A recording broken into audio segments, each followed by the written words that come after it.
Hello friends, ಎಲ್ಲರಿಗೂ ನಮಸ್ಕಾರ. ಕವಿತಾ ಕಿರಣ ಲೋಕಕ್ಕೆ ನಿಮ್ಮೆಲ್ಲರಿಗೂ ಮತ್ತೊಮ್ಮೆ ಸ್ವಾಗತ. ಪ್ರತಿಯೊಬ್ಬರಿಗೂ ಕೂಡ ಜೀವನದಲ್ಲಿ ಮುಂದೆ ಬರಬೇಕು, ನಮ್ಮ ಜೀವನದಲ್ಲಿ ಏನಾದ್ರೂ ಸರಿ ಒಂದನ್ನ ಸಾಧಿಸ್ಬೇಕು ಅಂತ ಪ್ರತಿಯೊಬ್ರು ಕನ್ಸ್ಕೊಂಡಿರ್ತಾರೆ ಸ್ನೇಹಿತರೆ. ನಾವು ಕಂಡಂತ ಕನಸೆಲ್ಲ ನನಸಾಗ್ಬೇಕು ಅಂತ ಅಂದ್ರೆ ಕೆಲವೊಂದಷ್ಟು ನಿಯಮಗಳನ್ನ ನಾವು ಪ್ರತಿದಿನನೂ ಕೂಡ ಪಾಲಿಸ್ತಾ ಬರ್ಬೇಕಾಗುತ್ತೆ. ಆ ರೀತಿ ಕೆಲವೊಂದಷ್ಟು ನಿಯಮಗಳನ್ನ ಹಾಗೂ ಕೆಲಸಗಳನ್ನ ನಾವು ಪ್ರತಿನಿತ್ಯವೂ ಕೂಡ ರೂಢಿ ಮಾಡ್ಕೊಂಡ್ರೆ ನಾವು ಏನೇ ಅನ್ಕೊಂಡ್ರು ಕೂಡ ಅದು ಆದಷ್ಟು ಬೇಗನೆ ಯಶಸ್ಸನ್ನ ಕಾಣೋದಿಕ್ಕೆ ಸಾಧ್ಯ ಆಗುತ್ತೆ ಸ್ನೇಹಿತರೆ. ನಾವು ಯಶಸ್ಸನ್ನ ಸಾಧಿಸ್ಬೇಕು ಅಂತ ಅಂದ್ರೆ ಮೊದಲ ಮೆಟ್ಟಿಲೆ ಬೆಳಿಗ್ಗೆ ಸೂರ್ಯೋದಯಕ್ಕೂ ಮುಂಚೆ ನಾವು ಎದ್ದೇಳ್ಬೇಕು. ಇದೇ ನಮ್ಮ ಯಶಸ್ಸಿನ ಮೊದಲನೇ ಗುಟ್ಟು. ಹಾಗಂತ ನಾವು ಎಷ್ಟೇ ಕಷ್ಟಪಟ್ಟು ಬೆಳಿಗ್ಗೆ ಬೇಗನೆ ಎದ್ದೇಳ್ಬೇಕು ಅಂತ ಪ್ರತಿದಿನನೂ ಕೂಡ ರಾತ್ರಿ ಅನ್ಕೊಂಡು ಬೆಳಿಗ್ಗೆ ಮನಗ್ರೆ ಅಲಾರಾಮ್ 10 ಸಾರಿ ಬಡ್ಕೊಂಡ್ರು ಕೂಡ ನಮ್ಗೆ ಹಾಸಿಗೆ ಬಿಟ್ಟು ಏಳೋದಿಕ್ಕೆ ಆಗೋದೇ ಇಲ್ಲ. ಇತ್ತ ಸೂರ್ಯ ನೋಡ್ರೆ ನೆತ್ತಿ ಮೇಲೆ ಬಂದಿರ್ತಾರೆ, ನಾವು ಹಾಸಿಗೆಯಲ್ಲೇ ಒಲ್ಲಾಡ್ತಿರ್ತೀವಿ. ಈ ರೀತಿ ಅಭ್ಯಾಸ ಮಾಡ್ಕೊಂಡ್ರೆ ನಾವು ಖಂಡಿತವಾಗ್ಲೂ ಕೂಡ ನಮ್ಮ ಯಶಸ್ಸನ್ನ ಸಾಧಿಸೋದಕ್ಕೆ ಸಾಧ್ಯನೇ ಆಗಲ್ಲ ಸ್ನೇಹಿತರೆ. ಯಾಕಂದ್ರೆ ದಿನವಿಡೀ ನಾವು ಎಷ್ಟು ಸಂತೋಷವಾಗಿದ್ದೀವಿ ಎಂಬುದನ್ನ ನಿರ್ಧಾರವನ್ನ ಮಾಡುವಂತದ್ದು ನಾವು ಹೇಳುವ ಸಮಯ ಆಗಿರುತ್ತೆ. ಬೆಳಿಗ್ಗೆ ನಾವು ಬೇಗ ಏಳೋದ್ರಿಂದ ದಿನವಿಡೀ ಉಲ್ಲಾಸವಾಗಿರುತ್ತೆ ಅಂತ ವೈಜ್ಞಾನಿಕವಾಗಿ ಸಾಬೀತಾಗಿದೆ ಸ್ನೇಹಿತರೆ. ಅಷ್ಟೇ ಅಲ್ಲದೆ ನಮ್ಮ ವೇದ ಪುರಾಣಗಳಲ್ಲಿ ಕೂಡ ಉಲ್ಲೇಖಿಸಲಾಗಿದೆ. ಹಾಗಾಗಿ ನಾವು ಯಶಸ್ಸಿನ ಹಾದಿಯು ಸುಲಭ ಮಾರ್ಗಕ್ಕೆ ನಾವು ತಲುಪಬೇಕು ಅಂದ್ರೆ ಪ್ರತಿದಿನನೂ ಅಷ್ಟೇ ಬೆಳಿಗ್ಗೆ 10 ಗಂಟೆಗೆ ಮುಂಚೆ ಈ ಒಂದು 5 ಕೆಲಸಗಳನ್ನ ಮಾಡಿದ್ರೆ ಸಾಕು, ಯಶಸ್ಸನ್ನ ಸಾಧಿಸೋದಿಕ್ಕೆ ತುಂಬಾನೇ ಸುಲಭವಾಗುತ್ತೆ. ಹಾಗಿದ್ರೆ ಆ 5 ಕೆಲಸಗಳು ಯಾವುವು ಅಂತ ಇವತ್ತಿನ ವಿಡಿಯೋದಲ್ಲಿ ತಿಳ್ಕೊಳ್ಳೋಣ ಸ್ನೇಹಿತರೆ. ಇಲ್ಲಿವರೆಗೂ ಕೂಡ ನಾವು ಹಲವಾರು ಜನರನ್ನ ನಾವು ಯಶಸ್ಸನ್ನ ಕಂಡಿರೋರನ್ನ ಸಾಧಿಸೋರನ್ನ ವಿಭಿನ್ನವಾಗಿ ನಾವು ನೋಡಿದೀವಿ ಸ್ನೇಹಿತರೆ. ಅಂದ್ರೆ ಅವರು ತನ್ನೊಳಗೆ ಕೆಲವೊಂದಿಷ್ಟು ಸಕಾರಾತ್ಮಕ ಬದಲಾವಣೆಗಳನ್ನ ಮಾಡಿಕೊಂಡಿರ್ತಾರೆ. ಆದ್ರಿಂದಲೇ ಅವರು ಅಷ್ಟು ಬೇಗ ತಮ್ಮ ಜೀವನದಲ್ಲಿ ಯಶಸ್ಸನ್ನ ಸಾಧಿಸೋದಿಕ್ಕೆ ತುಂಬಾನೇ ಸರಳವಾಗುತ್ತೆ. ಆದ್ರಿಂದ ನಾವು ನಮ್ಮ ದೈನಂದಿನ ಚಟುವಟಿಕೆಗಳನ್ನ ಸ್ವಲ್ಪ ಮಟ್ಟಿಗೆ ಬದಲಾವಣೆ ಮಾಡಿಕೊಂಡಾಗ ಯಶಸ್ಸಿನತ್ತ ಸಾಗೋದಿಕ್ಕೆ ತುಂಬಾನೇ ಸುಲಭವಾಗುತ್ತೆ ಸ್ನೇಹಿತರೆ. ಯಶಸ್ಸಿನ ಮೊದಲನೆಯ ಗುಟ್ಟು ಅಂತ ಅಂದ್ರೆ ಸೂರ್ಯೋದಯಕ್ಕೂ ಮುಂಚೆ ಬೇಗನೆ ಎದ್ದೇಳ್ಬೇಕು. ಆಚಾರ್ಯ ಚಾಣಕ್ಯ ಹೇಳುವಂತೆ ಬೆಳಿಗ್ಗೆ ಬೇಗ ಏಳುವುದು ಯಶಸ್ಸಿನ ಮೊದಲ ಮೆಟ್ಟಿಲು. ಬೆಳಿಗ್ಗೆ ಬೇಗನೆ ಎದ್ದೇಳುವುದರಿಂದ ದಿನದ ಕೆಲಸ ಸಮಯಕ್ಕೆ ಸರಿಯಾಗಿ ಪೂರ್ಣಗೊಳ್ಳುತ್ತೆ ಮತ್ತು ಆತ್ಮವಿಶ್ವಾಸವು ಕೂಡ ನಮ್ಮಲ್ಲಿ ಹೆಚ್ಚುತ್ತಾ ಹೋಗುತ್ತೆ.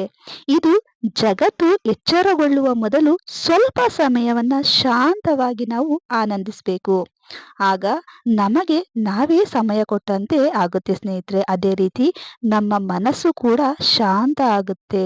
ಸ್ವಲ್ಪ ಸಮಯವನ್ನ ನಾವು ಶಾಂತವಾಗಿ ಆನಂದಿಸೋದ್ರಿಂದ ಹಲವಾರು ದುಃಖಗಳನ್ನ ನಾವು ಮರೆತು ಮುಂದೆ ಸಾಗೋದಕ್ಕೆ ತುಂಬಾನೇ ಅನುಕೂಲವಾಗುತ್ತೆ. ಹಾಗೇನೆ ನಮ್ಮ ಗುರಿಗಳ ಕಡೆ ನಾವು ಫೋಕಸ್ ಮಾಡೋದಕ್ಕೂ ಕೂಡ ತುಂಬಾನೇ ಈಸಿ ಆಗುತ್ತೆ. ನಮ್ಮ ಗುರಿಗಳನ್ನ ಹೊಂದಿಸಲು ಮತ್ತು ನಮ್ಮ ದಿನವನ್ನ ಯೋಜಿಸಲು ನಾವು ನಮಗೆ ಸ್ವಲ್ಪ ಸಮಯವನ್ನ ಕೊಟ್ಟು ಈ ಸಮಯವನ್ನ ನಾವು ಸದುಪಯೋಗವನ್ನ ಪಡ್ಕೋಬೇಕಾಗುತ್ತೆ. ಇನ್ನು ಎರಡನೆಯದಾಗಿ ನಮ್ಮ ಮಲಗಿರುವಂತ ಹಾಸಿಗೆಯನ್ನ ನಾವೇ ಮಡ್ಚಿ ಇಟ್ಕೋಬೇಕು. ಇದು ತುಂಬಾ ಒಳ್ಳೆಯ ಅಭ್ಯಾಸ ಅಂತಾನೆ ಹೇಳ್ಬೋದು. ನಿಮ್ಮ ಹಾಸಿಗೆಯನ್ನ ನೀವೇ ಮಡಚಿಕೊಂಡು ರೂಮನ್ನ ಸ್ವಚ್ಛವಾಗಿ ಇಟ್ಕೋಬೇಕು. ಇದರಿಂದ ಸ್ವಚ್ಛ ವಾತಾವರಣದಲ್ಲಿ ಬದುಕೋದ್ರಿಂದ ಒತ್ತಡ ಕಡಿಮೆಯಾಗುತ್ತೆ. ನಮ್ಮ ಮನೆ ಎಷ್ಟು ಸ್ವಚ್ಛವಾಗಿರುತ್ತೋ ನಮ್ಮ ಮನಸ್ಸು ಕೂಡ ಅಷ್ಟೇ ಆಹ್ಲಾದಕರವಾಗಿರುತ್ತೆ ಅಂತ ಹೇಳ್ತಾರೆ. ನಾವು ಎಲ್ಲಿರ್ತೀವೋ ನಾವು ವಾಸಿಸುವಂತ ಜಾಗವನ್ನ ಸ್ವಚ್ಛವಾಗಿ ಇಟ್ಕೊಂಡ್ರೆ ನಮ್ಮ ಮನಸ್ಸು ಮತ್ತು ಆರೋಗ್ಯದ ಮೇಲೂ ಸಕಾರಾತ್ಮಕ ಪರಿಣಾಮವನ್ನ ಬೀರುತ್ತೆ. ಹಾಗಾಗಿ ನಾವು ಬೆಳಿಗ್ಗೆ ಬೇಗನೆ ಎದ್ದೇಳ್ಬೇಕು. ಎದ್ದ ಕೂಡಲೇ ನಾವು ಮಲಗಿಕೊಂಡಿರುವಂತ ಹಾಸಿಗೆಯನ್ನ ನಾವೇ ಮಡ್ಚಿ ನಾವು ಇರುವಂತ ಜಾಗವನ್ನ ಸ್ವಚ್ಛವಾಗಿ ಇಟ್ಕೋಬೇಕಾಗುತ್ತೆ ಸ್ನೇಹಿತರೆ. ಇನ್ನು ಮೂರನೆಯದಾಗಿ ನಾವು ಎಷ್ಟೇ ಬೇಗ ಎದ್ರೂ ಕೂಡ ಆರೋಗ್ಯದ ಮೇಲೆ ನಾವು ಹೆಚ್ಚಿನ ಮಟ್ಟಿಗೆ ಗಮನವನ್ನ ಹರಿಸ್ಬೇಕು. ಹಾಗಿದ್ರೆ ನಾವು ಎದ್ದ ತಕ್ಷಣ ನಾವು ಉಗುರು ಬೆಚ್ಚಗಿನ ನೀರನ್ನ ಕುಡಿಬೇಕು. ನಮ್ಮ ಚಯಾಪಚಯ ಕ್ರಿಯೆಯನ್ನು ಸುಧಾರಿಸಲು ಮತ್ತು ನಮ್ಮ ದೇಹವನ್ನ ಪುನರ್ಜಲೀಕರಣಗೊಳಿಸಲು 1 ಲೋಟ ಉಗುರು ಬೆಚ್ಚಗಿನ ನೀರನ್ನ ಕುಡಿಯುವ ಮೂಲಕ ನಮ್ಮ ದಿನವನ್ನ ಆರಂಭಿಸಬೇಕು. ಇದು ಅನೇಕ ರೋಗ ರುಜಿನಗಳನ್ನ ತಡೆಯುತ್ತೆ. ಹಾಗೆಯೇ ನಮಗೆ ಆರೋಗ್ಯವನ್ನ ತಂದುಕೊಡುತ್ತೆ ಸ್ನೇಹಿತರೆ. ಹಾಗಾಗಿ ನಾವು ಬೆಳಿಗ್ಗೆ ಉಗುರು ಬೆಚ್ಚಗಿನ ನೀರನ್ನ ಕುಡಿಯೋದ್ರಿಂದ ನಮ್ಮ ಆರೋಗ್ಯ ಉತ್ತಮವಾಗಿರುತ್ತೆ. ನಮ್ಮ ಜೀವನದಲ್ಲಿ ನಾವು ಏನನ್ನ ಸಾಧಿಸ್ತೀವೋ ಬಿಡ್ತೀವೋ ಅದು ಸೆಕೆಂಡ್ರಿ. ಮೊದಲು ನಮ್ಮ ಆರೋಗ್ಯ ಚೆನ್ನಾಗಿದ್ರೆ ನಾವು ಏನ್ ಬೇಕಾದ್ರೂ ಗೆಲ್ಬಹುದು, ಸಾಧಿಸಬಹುದು ಸ್ನೇಹಿತರೆ. ಹಾಗಾಗಿ ನಮ್ಮ ಮೊದಲ ಆದ್ಯತೆ ನಮ್ಮ ಆರೋಗ್ಯವನ್ನ ನಾವು ಗಮನದಲ್ಲಿ ಇಟ್ಕೋಬೇಕಾಗುತ್ತೆ. ಹಾಗಾಗಿ ಆರೋಗ್ಯವೇ ಭಾಗ್ಯ. ಆರೋಗ್ಯದ ಕಡೆ ಹೆಚ್ಚಿನ ಗಮನವನ್ನ ಕೊಡ್ಬೇಕಾಗುತ್ತೆ. ಇದಂತೂ ಬಹಳನೇ ಮುಖ್ಯ ಆಗುತ್ತೆ ಸ್ನೇಹಿತರೆ. ಪ್ರತಿಯೊಬ್ರು ಕೂಡ ಮಾಡುವಂತಹ ತಪ್ಪಿದು.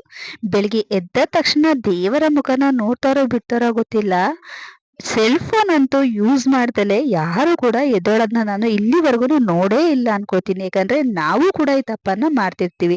ಇದು ಮೋಸ್ಟ್ ಇಂಪಾರ್ಟೆಂಟ್, ಪ್ರತಿಯೊಬ್ರು ಮಾಡುವಂತ ತಪ್ಪಿದು ಸ್ನೇಹಿತರೆ. ಇಂಥ ತಪ್ಪನ್ನ ದಯವಿಟ್ಟು ಮುಂದಕ್ಕೆ ಯಾರು ಕೂಡ ಮಾಡಬೇಡಿ.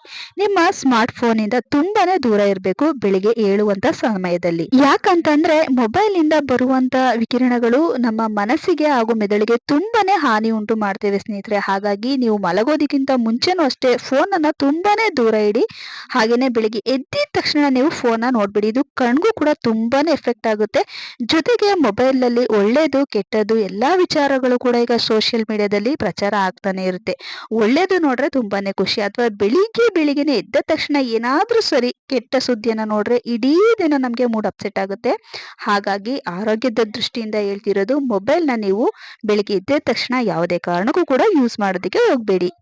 ಇನ್ನು ಕೊನೆಯದಾಗಿ ನಾವು ದಿನಚರಿಯನ್ನ ಪೂರ್ಣಗೊಳಿಸಬೇಕು. ಅಂದ್ರೆ ಬೆಳಿಗ್ಗೆ ಬೇಗನೆ ಎದ್ದು ನಮ್ಮ ಕಾಳಜಿಯನ್ನ ನಾವೇ ವಹಿಸ್ಕೋಬೇಕು. ಬಹಳನೇ ಮುಖ್ಯ ಆಗುತ್ತೆ ಇದು. ಮೂಲಭೂತ ನೈರ್ಮಲ್ಯದೊಂದಿಗೆ ಪ್ರಾರಂಭಿಸಿ ಫ್ರೆಶ್ ಆಗುವುದು, ಹಲ್ಲುಜ್ಜುವುದು, ಮುಖ ತೊಳೆಯುವುದು ಮತ್ತು ಸ್ನಾನ ಮಾಡುವಂತೆ ಬೆಳಿಗ್ಗೆ ಸ್ವಲ್ಪ ಸ್ವ ಆರೈಕೆ ಆತ್ಮವಿಶ್ವಾಸವನ್ನ ನಮ್ಮಲ್ಲಿ ಹೆಚ್ಚುತ್ತಾ ಹೋಗುತ್ತೆ ಸ್ನೇಹಿತರೆ. ಹಾಗಾಗಿ ನಮ್ಮ ದಿನಚರಿಯನ್ನ ಪೂರ್ಣಗೊಳಿಸಬೇಕು. ಇಷ್ಟು ಈ 5 ಕೆಲಸಗಳನ್ನ ನಾವು ಬೆಳಿಗ್ಗೆ 10 ಗಂಟೆ ಒಳಗಡೆ ನಾವು ಮಾಡಿದ್ರೆ ಸಾಕು, ಅರ್ಧ ನಮ್ಮ ಕಂಡಂತ ಕನಸುಗಳನ್ನ ಸಾಧಿಸೋದಿಕ್ಕೆ ತುಂಬಾನೇ ಸಾಧ್ಯ ಆಗುತ್ತೆ. ಇಷ್ಟು ಮಾಡ್ಬಿಟ್ರೆ ಸಾಕ ಸ್ನೇಹಿತರೆ. ಅದ್ರ ಜೊತೆಗೆ ನಾವು ಯಾವುದ್ರ ಬಗ್ಗೆ ಕನಸನ್ನ ಕಾಣ್ತಿದೀವಿ, ನಾವು ಏನನ್ನ ಸಾಧಿಸ್ಬೇಕು, ನಮ್ಮ ಕೆಲಸ ಕಾರ್ಯಗಳು ಏನಿದೆ ಅದರಲ್ಲಿ ಯಶಸ್ಸನ್ನ ಕಾಣ್ಬೇಕಾದ್ರೆ ನಾವು ನಮ್ಮ ಕೆಲಸಿನತ್ತ ಏಕಾಗ್ರತೆಯನ್ನ ಹೊಂದಬೇಕು. ಒಳ್ಳೆದನ್ನ ಮಾತಾಡ್ಬೇಕು, ಒಳ್ಳೆದನ್ನೇ ಕೇಳ್ಬೇಕು. ಆದಷ್ಟು ಒಳ್ಳೆ ಜನರ ನಾವು ಸಹವಾಸವನ್ನ ಮಾಡ್ಬೇಕಾಗುತ್ತೆ ಸ್ನೇಹಿತರೆ. ದುಷ್ಟ ಜನರಿಂದ ಹಾಗೂ ದುಶ್ಚಟಗಳಿಂದ ನಾವು ಆದಷ್ಟು ದೂರ ಇರಬೇಕು. ಅದೇ ರೀತಿ ನಾವು ಯಶಸ್ಸನ್ನ ನಾವು ಅತಿ ಬೇಗನೆ ಸಾಧಿಸ್ಬೇಕಂದ್ರೆ ನಾವು ಮೊದಲು ನಮ್ಮ ಕೆಲಸದ ಬಗ್ಗೆ ಏಕಾಗ್ರತೆಯನ್ನ ಹೊಂದಬೇಕು. ಪ್ರತಿನಿತ್ಯವೂ ಅಷ್ಟೇ ಆ ಕೆಲಸದಲ್ಲಿ ನಾವು ಶ್ರಮವನ್ನ ಹಾಕ್ಬೇಕು. ಶ್ರಮ ಪಟ್ಟಾಗ್ಲೇ ನಮ್ಗೆ ಫಲ ಅನ್ನೋದು ಸಿಗೋದಿಕ್ಕೆ ಸಾಧ್ಯ ಆಗುತ್ತೆ. ಹಾಗಾಗಿ ನಾವು ಶ್ರಮವನ್ನ ಪಡ್ಬೇಕು ನಮ್ಮ ಯಶಸ್ಸನ್ನ ಸಾಧಿಸೋದಿಕ್ಕೆ ಸ್ನೇಹಿತರೆ. ಇಷ್ಟು ಮಾಡಿದ್ರೆ 100% ಸಕ್ಸಸ್ ಸಿಗುತ್ತೆ. ಯಾವುದೇ ಒಂದು ಕೆಲಸ ಆಗಿರ್ಲಿ, ಕಾರ್ಯ ಆಗಿರ್ಲಿ ಸ್ನೇಹಿತರೆ, ಅದು ಪೂರ್ಣ ಫಲವನ್ನ ನಮ್ಗೆ ಸಿಗ್ಬೇಕಂದ್ರೆ ತುಂಬಾನೇ ಕಷ್ಟಪಡ್ಬೇಕು. ಅದರಲ್ಲಿ ನಾವು ಸೋಲು ಗೆಲುವು ಎಲ್ಲವನ್ನ ಕಾಣ್ಬೇಕಾಗುತ್ತೆ ಸ್ನೇಹಿತರೆ. ಜೀವನದಲ್ಲೇ ಆಗಿರ್ಬೋದು ಅಥವಾ ಕೆಲಸ ಕಾರ್ಯಗಳಲ್ಲೇ ಆಗಿರ್ಬೋದು ಸ್ನೇಹಿತರೆ. ಯಶಸ್ಸು ಅನ್ನೋದು ಸಾಧಿಸೋದಕ್ಕೆ ತುಂಬಾನೇ ಆತ್ಮಸ್ಥೈರ್ಯ ಬೇಕು, ಹಾಗೇನೆ ಏಕಾಗ್ರತೆ ಬೇಕು ಸ್ನೇಹಿತರೆ. ಇವೆಲ್ಲವನ್ನ ನೀವು ಬಳಸ್ಕೊಂಡು ಯಶಸ್ಸನ್ನ ಜೀವನದಲ್ಲಿ ಸಾಧಿಸಿ. ನೋಡುವಲ್ವಾ ಸ್ನೇಹಿತರೆ, ಇವತ್ತಿನ ಈ ಚಿಕ್ಕ ಮಾಹಿತಿ ನಿಮ್ಗೆಲ್ಲ ಇಷ್ಟ ಆಗಿದ್ರೆ, ಯಾರೆಲ್ಲ ನಮ್ಮ ಚಾನಲ್ನ ಫಸ್ಟ್ ಟೈಮ್ ನೋಡ್ತಿದ್ರು ಪ್ಲೀಸ್ ರಿಕ್ವೆಸ್ಟ್ ಮಾಡ್ತಿದ್ದೀನಿ, ನಮ್ಮ ಚಾನಲ್ನ ಸಬ್ಸ್ಕ್ರೈಬ್ ಮಾಡ್ಕೊಂಡು ನೋಡಿ. ಈ ವಿಡಿಯೋ ಇಷ್ಟ ಆದ್ರೆ ಒಂದು ಲೈಕ್ ಕೊಡೋದನ್ನ ಮರಿಬೇಡಿ ಸ್ನೇಹಿತರೆ.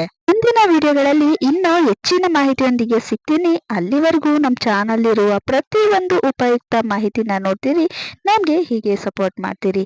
Thank you.